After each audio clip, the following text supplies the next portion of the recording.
మనకు తెలిసినంత వరకు గవర్నర్ సార్ అంటే రాజ్భవన్ బంగ్లాలనే ఉంటాడు.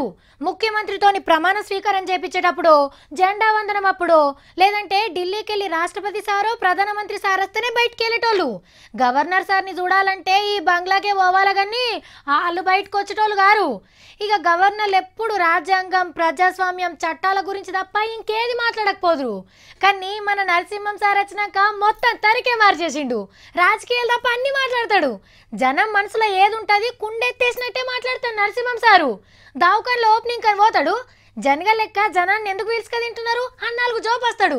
ఇప్పుడు ఇంకో ముచ్చట కూడా మాట్లాడిండు. Saraswati has been converted into Lakshmi. సమజైందా గవర్నర్ సార్ ఏమన్నాడో? చదువుల తల్లి సరస్వతమ్మను రూపాల లచ్చిందేవిని చేసిండ్రట. అంటే చదువుని వ్యాపారం చేసిండ్రన్నట్టు. కరెక్టే మరి. ఏలడంత లేని ఎల్కేజీ పోరానికి వేలకు వేల ఫీజు. ఇగాడు 10వ తరగతికి వచ్చే వరకల్లా సగం ఆస్తులు కరిగిపోతాయి. ఇంజనీరింగ్ చదువు ఓడ్చే వరకు ఇల్లు తప్ప ఏం మిగిలది. తే తే తే తే అని ఒకటే గుంజుడే గుంజుడు.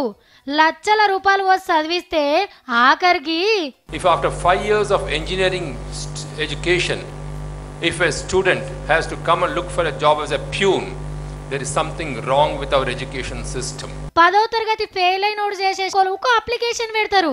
హాగో అంత చక్కగున్నాయి మన చదువులు. ఫీజుల మీద పెట్టిన ఇంట్రెస్ట్ చదువులు చెప్పుడు మీద ఉండదు. మావోనికి ఎంత ఎక్కువ ఫీజు కడితే అంత గొప్ప చదువు చదువుతుండు అని ఫీల్ అవుతారు అమ్మా నాయనలు. ఇంజనీరింగ్ అనే కాదు, ఏ చదువు తీసుకున్నా అట్లనే ఉన్నాయి. అత్యవసర మార్కులతో పాస్ అయి కొలువులు రాక రోడ్ల మీద తిరుగుతా అంటే బల్ల బిజినెస్ చేసిన వాళ్ళు ఎంపీలు మంత్రులై శ్రీమంతులైనరు. కావాలంటే అప్పట్లా సామిగౌడ్ సార్ ఏమన్నాడో ఇనుండ్రి. విద్యా సంస్థలు ఈ రోజు రాజకీయ రంగాన్ని శాసిస్తున్నటువంటి పరిస్థితులు ఏర్పడ్డాయి. మమ్మల్ని ముట్టుకుంటే నీ పని అంతమైపోతుంది అని హెచ్చరిక జారీ చేసే పరిస్థితికి ఈ రోజు ప్రైవేటీకరణ చేరుకున్నది అని. ఎట్లా బాగుపడితే మన చదువులు మొదలు రాజకీయాలను గడిగేస్తే వెనక సిరి బల్లవే చక్కగా అవుతాయి.